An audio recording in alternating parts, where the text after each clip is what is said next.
आज हिंदी सत्र में पारिवारिक शेयरिंग है। हमारे साथ हिमांशु भैया और प्रियंका दीदी है, तो अपनी बात को रखेंगे।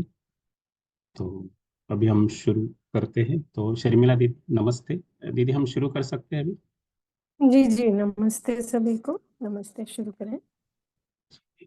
तो पहले प्रियंका दीदी अपनी बात को रखेगी। दीदी एक KIET ग्रुप ऑफ इंस्टीट्यूट्स में टीचर के पद पर कार्यरत है।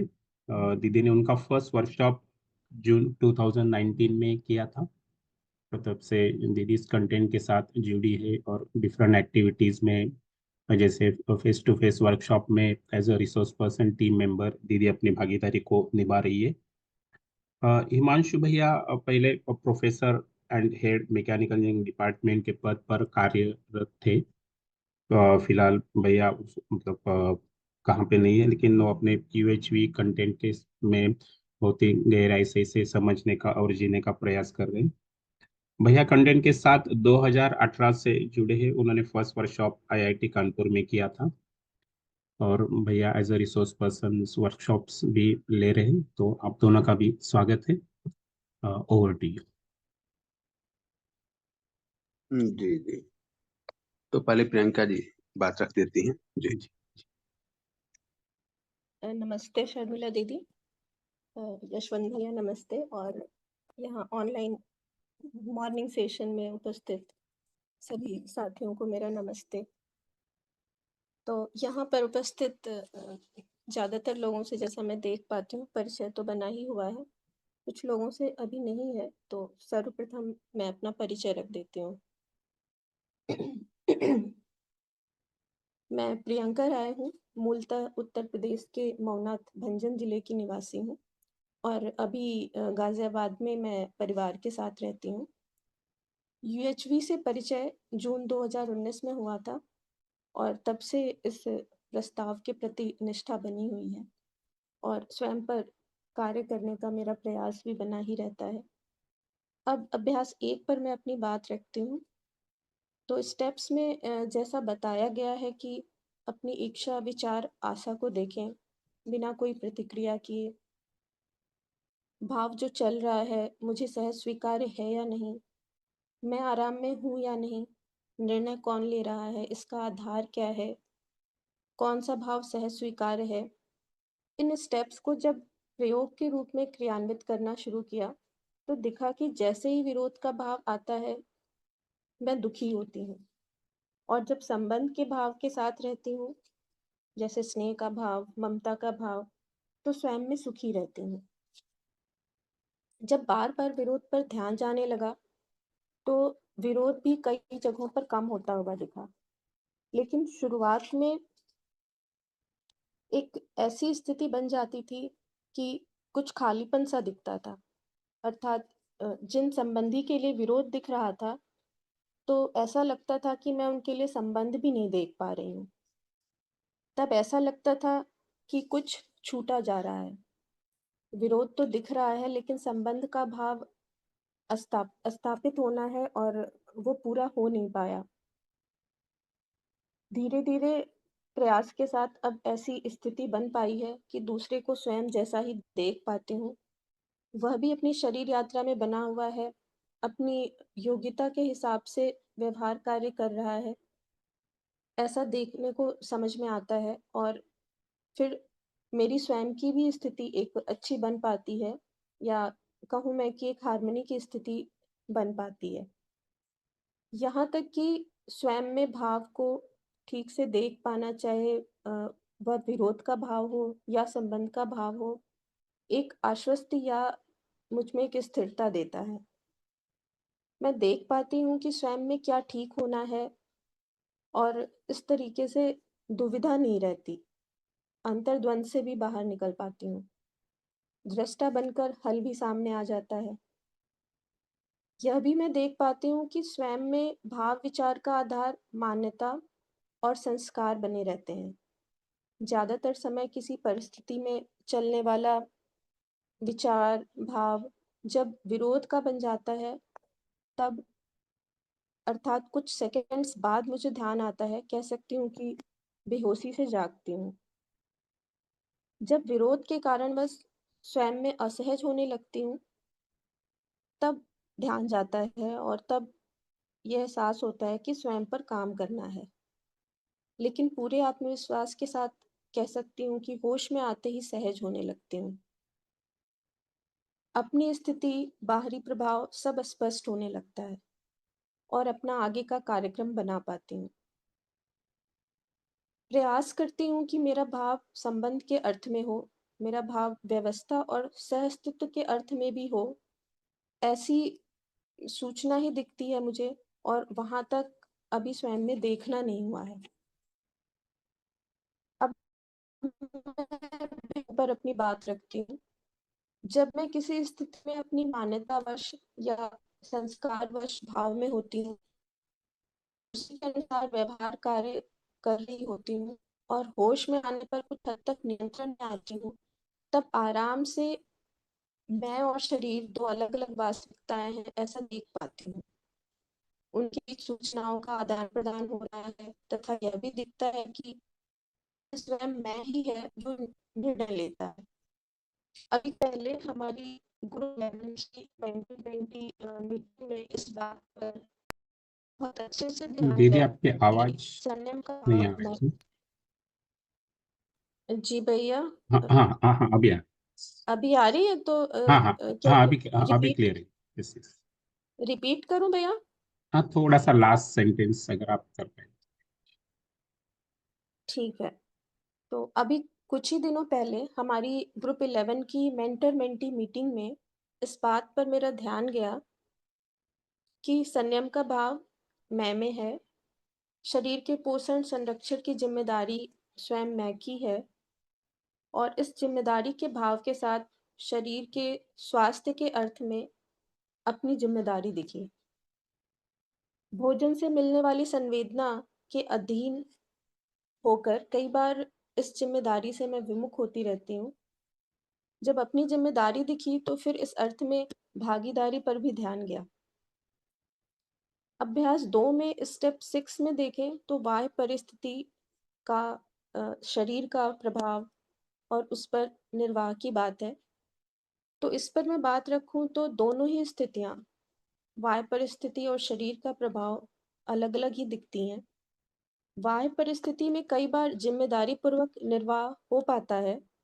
दूसरे व्यक्ति द्वारा कहे गए शब्द को, संवेदना को स्वभाव में रहकर निर्णय पूर्वक पढ़ना हो पाता है। वैसे अभी की स्थिति के लिए ऐसा है कि बाह्य परिस्थिति के साथ मेरा निर्वाह बदलता रहता है। कभी प्रभावित हो जाती हूँ, कभी स्वभाव में रहती हूँ और शरीर के प्रभाव के साथ देखूँ तो मैं बात अस्वस्थ शरीर की कर रही हूँ। एक स्तर तक ही अस्वस्थता की स्थिति में शरीर के साथ जिम्मेदारी पूर्वक प्रस्तुत हो पाती हूँ, अन्यथा शारीरिक संवेदना हावी होने लगती है। दोनों ही अभ्यासों के लिए इतना ही मैं देख पाती हूँ और लेकिन ऐसा है कि जितना भी मैं देख पाती हूँ इसका मुझे अपने आप में संतोष रहता है और मुझे लगता है कि मैं एक सही राह पर हूँ और इस राह को पकड़कर चलती रहूँगी तो संबंध, व्यवस्था और सह-अस्तित्व तीनों का ही अनुभव मुझे होगा और सुख की स्थिति बन पाएगी। सुख स्वभाव के रूप में दिखता है और जब-जब मेरे भाव, विचार सही समझ के अनुसार चलते हैं, तो मुझे सहजता का अनुभव होता है, ऐसा मैं देख पाती हूँ।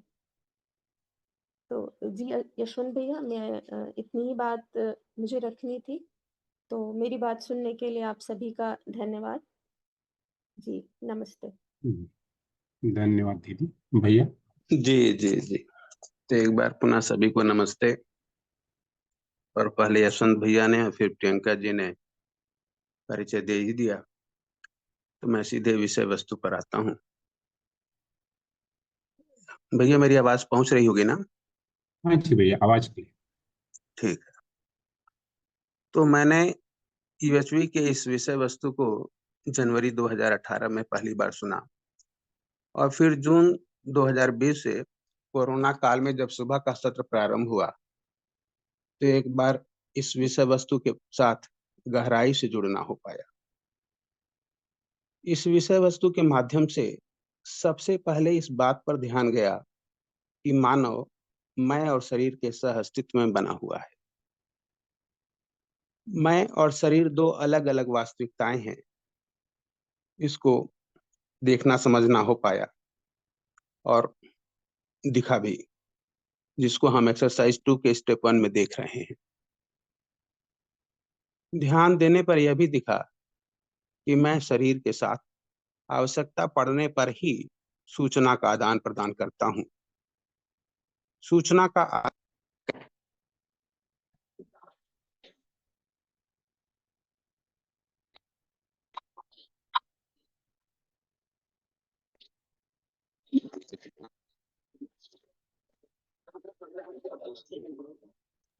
भैया आवाज थोड़ी ब्रेक हो रही है आपकी। हाँ, को जैसा देता हूं, शरीर वैसा ही करता है। यह इस बात का प्रमाण है कि शरीर स्वस्थ है, हेल्दी है। आसन प्राणायाम के दौरान ये बहुत ही स्पष्ट दिखता है। लेकिन कभी कभी शरीर में हो रही संवेदना की तीव्रता इस सीमा से ज्यादा हो जाती है, तो बार बार ध्यान उस संवेदना पर जाता है। ऐसे समय मुझे लगता है कि ऐसा इसलिए होता है कि अभी भी हमारा जीना शरीर सापेक्ष ही हो रहा है। जब भी मैं ऐसी किसी संवेदना पर गहराई से ध्यान देता हूं, तो धीरे धीरे शरीर के उस हिस्से में जहां संवेदना हो रही थी, वहां कंपन होता हुआ महसूस होता है। यानी स्थूल संवेदना सूक्ष्म होते हुए दिखाई देती है। अब मैं शरीर में हो रही संवेदना को वैसे ही देखता हूं जैसे नीले आसमान में टिमटिमाते हुए तारे। शरीर के किसी भी हिस्से पर थोड़ा भी ध्यान देने से वहां हो रही संवेदना को देखा जा सकता है। संवेदना कुछ और नहीं, बल्कि शरीर में भौतिक रासायनिक परिवर्तन है। हम लोग जिसे एक्सरसाइज 2 के अभ्यास 2 के स्टेप 4 में देख रहे हैं, और ये देख पा रहे हैं कि मैं संवेदना से अलग होते हुए भी संवेदना को पढ़ पाता हूँ। यहाँ मैं यह भी देख पाता हूँ कि संवेदना से सुख पाने की आशा ही शरीर के प्रति आसक्ति पैदा करती है।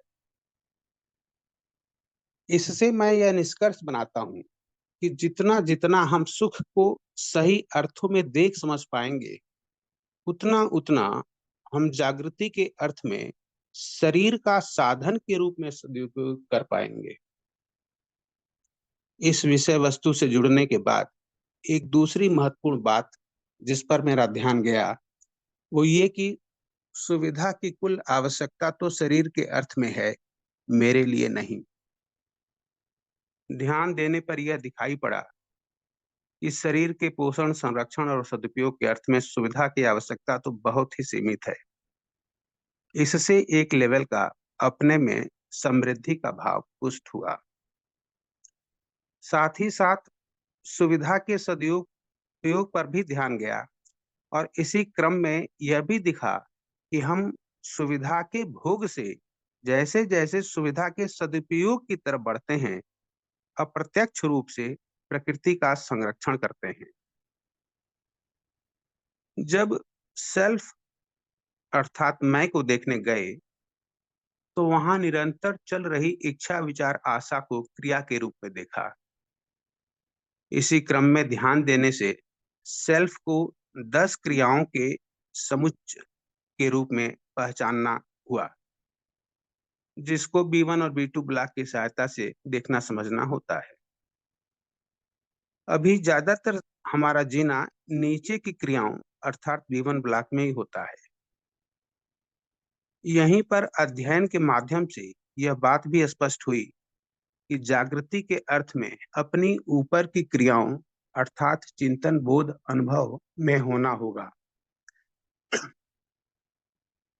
अध्ययन से वस्तु का अनुमान तो बन जाता है, परंतु कैसे वहां पहुंचा जाए, उस रास्ते का अनुमान ठीक ठीक नहीं बनता। उसके लिए तो सतत अभ्यास की ही आवश्यकता पड़ती है। इस अर्थ में अभ्यास एक महत्वपूर्ण साधन के रूप में दिखाई देता है। अभ्यास 1 के प्रारंभिक 3 स्टेप्स में मैं यह देख पाया कि सहज स्वीकृति भाव में होना रहना ही सुख है। अपने भाव विचार के प्रति तो मैं हर समय सजग नहीं रह पाता हूँ, लेकिन अपने में सजग होने के प्रति निर्णय बनाए रखता हूँ। बिना प्रतिक्रिया करे जब भी मैं अपने भाव विचार को देख पाता हूँ, तो एक सुखद एहसास होता है। अपनी सहस्वीकृति को देखने के क्रम में यह भी दिखा कि हर मानव सही को समझना चाहता है, सही जीना चाहता है, सुखी होना चाहता है, सुखी करना चाहता है। इस अर्थ में अस्तित्व की मूलभूत वास्तविकता पर ध्यान गया और अपने में कुछ हद तक विश्वास का भाव पुष्ट हुआ। एक्सरसाइज 1 के स्टेप 4 में यह स्पष्ट दिखा कि इस क्षण मेरे में जो भाव विचार चल रहा है, उसका निर्णय तो मैं ही ले रहा हूं। एक बार दिख जाने के बाद तथा पूरी तरह आश्वस्त हो जाने के बाद अब बार बार इस स्टेप को देखने की जरूरत नहीं पड़ती। स्टेप 4 का अपने पर उपकार यह हुआ कि अब यह शिकायत क्षीण होती गई कि मेरे दुख का कारण दूसरे का व्यवहार है, बल्कि दूसरे से शिकायत के बदले अब इस बात पर ध्यान जाता है कि उस क्षण मेरा ही ध्यान अस्तित्व की मूलभूत वास्तविकता से हट गया, अर्थात हर मानव का चाहना और उसकी योग्यता यानी करना दो अलग-अलग विषय हैं। अपनी सजगता में कमी के कारण ही मैं दूसरे की चाहना नहीं देख पाया और उसके व्यवहार कार्य के आधार पर अपने भाव विचार को बनाने बिगाड़ने का निर्णय ले लिया। अभ्यास 1 के स्टेप 5 में हम यही देख रहे हैं कि हमारे भाव विचार के निर्णय का आधार क्या है। समय के साथ साथ जितना मैं अपने संस्कारों का परिमार्जन कर पा रहा हूँ, उतना उतना इस निर्णय का आधार सही समझ बनता जा रहा है। अब कभी-कभी संस्कार सीधे-सीधे दिखने लगे हैं। पहले विचार दिखा, फिर भाव और अब संस्कार को सीधे-सीधे देख पा रहा हूँ। यह एक बड़ी उपलब्धि के रूप में दिखता है। यह भी दिखता है कि संस्कारों का दिखना और संस्कारों का मूल्यांकित होना दो अलग-अलग विषय हैं। मूल्यांकित न हो पाने के कारण संस्कारों का परिमार्जन नहीं हो पाता है। इसलिए धैर्यपूर्वक अपने पर लगातार काम करने की जरूरत दिखती है। यहाँ पर मैं यह भी देख पाता हूँ कि जब मेरे भाव विचार का निर्णय मान्यता पर आधारित होता है, तो उस समय दूसरे के व्यवहार कार्य से एक सीमा के बाद अपने में विरोध का भाव उत्पन्न हो जाता है।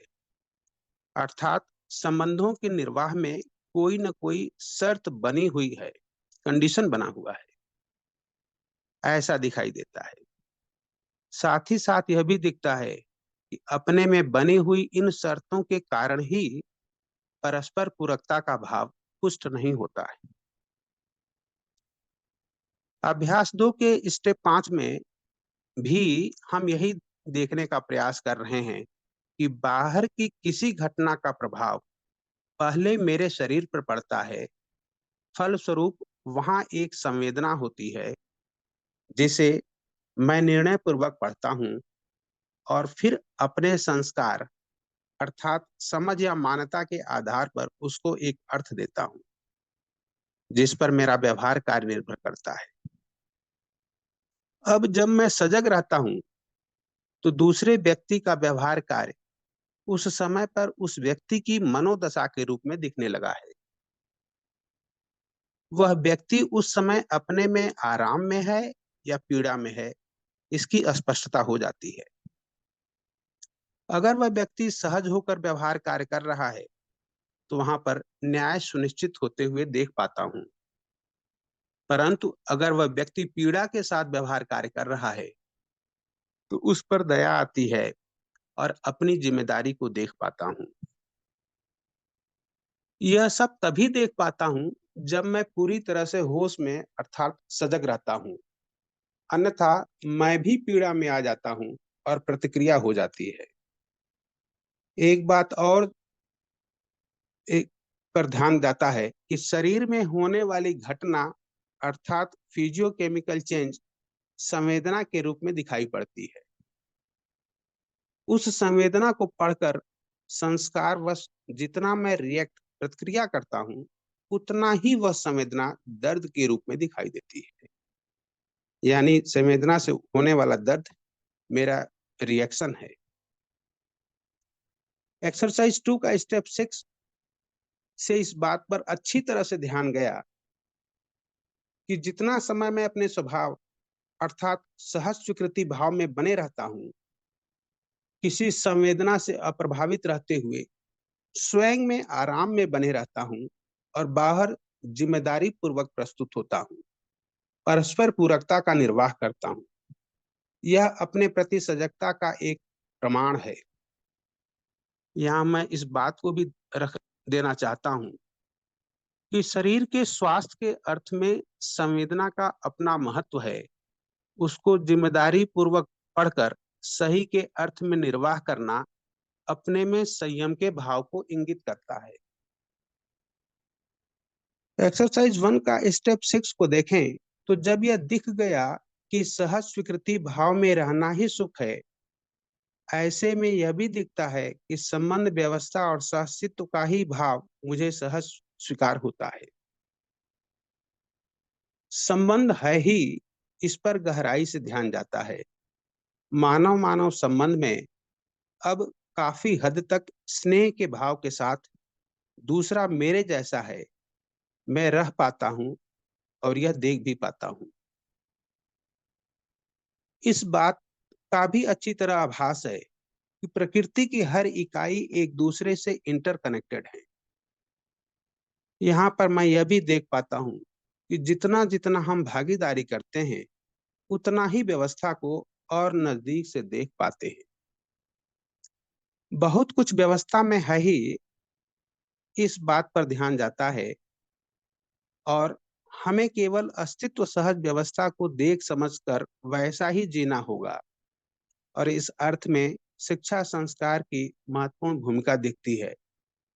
इसी बात को हम लोग एक्सरसाइज 1 के स्टेप 6B में देख रहे हैं। परंपरा में साधक साध्य और साधन की बात होती रहती है। इस अर्थ में मैं साधक हूं, अभ्यास 1 का स्टेप 7 ही मेरे लिए साध्य है और वहां तक पहुंचने के लिए पूरा अभ्यास 1 और अभ्यास 2 साधन के रूप में दिखता है।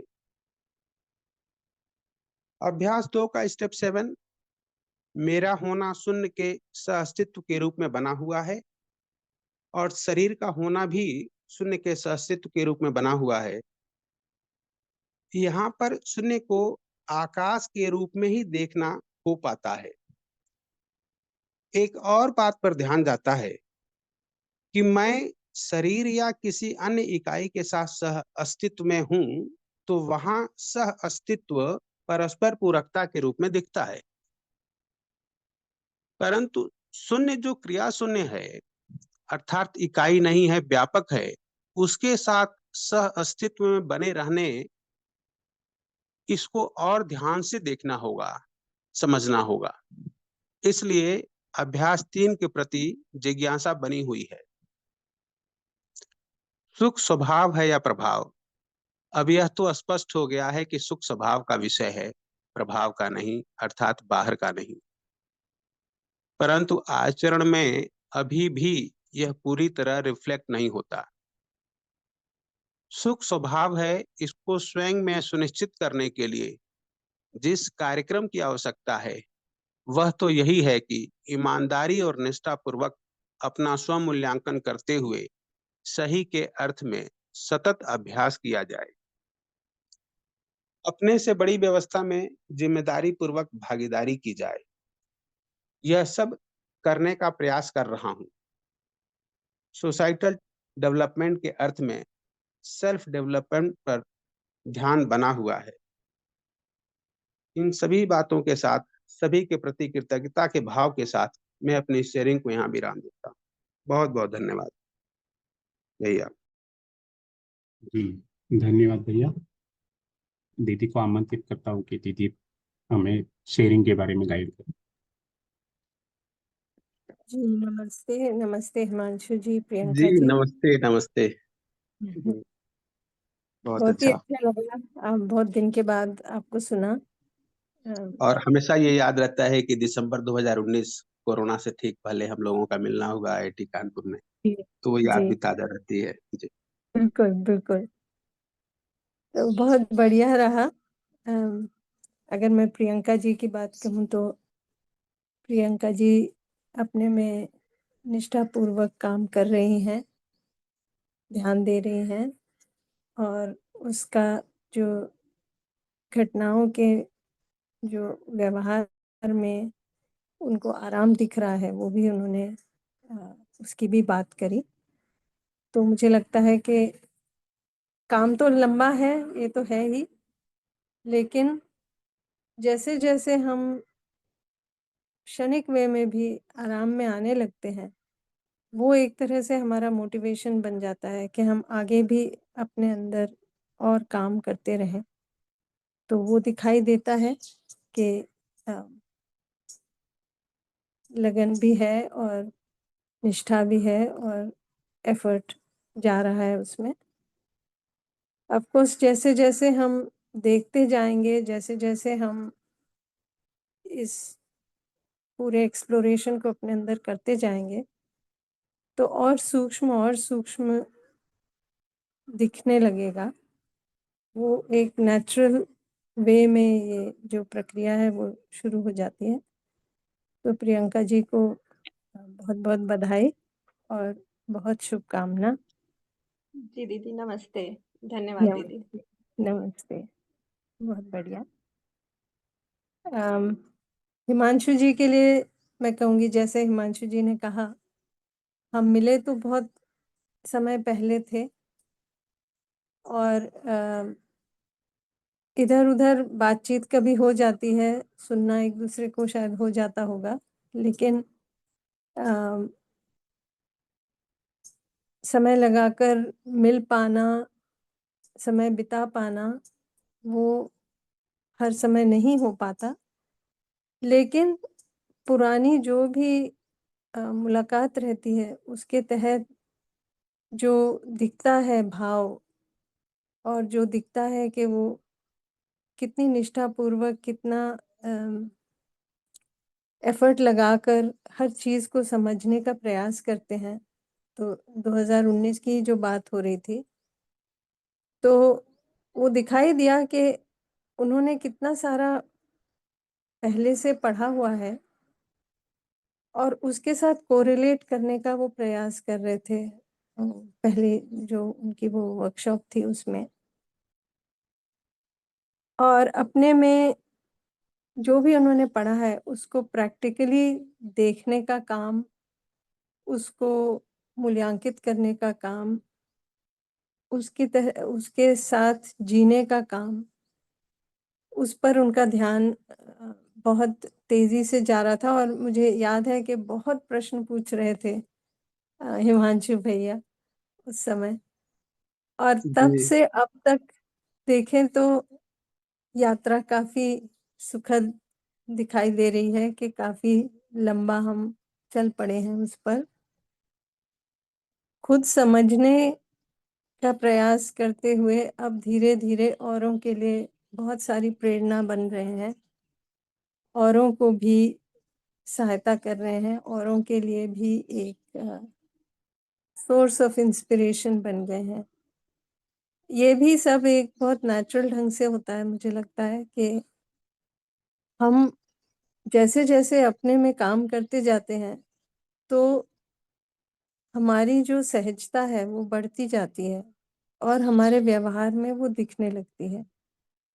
जब वो व्यवहार में दिखने लगती है, तो फिर दूसरे को भी दिखाई देती है और फिर वो खुद आकर हमसे प्रश्न करते हैं, हमसे सीख लेना चाहते हैं,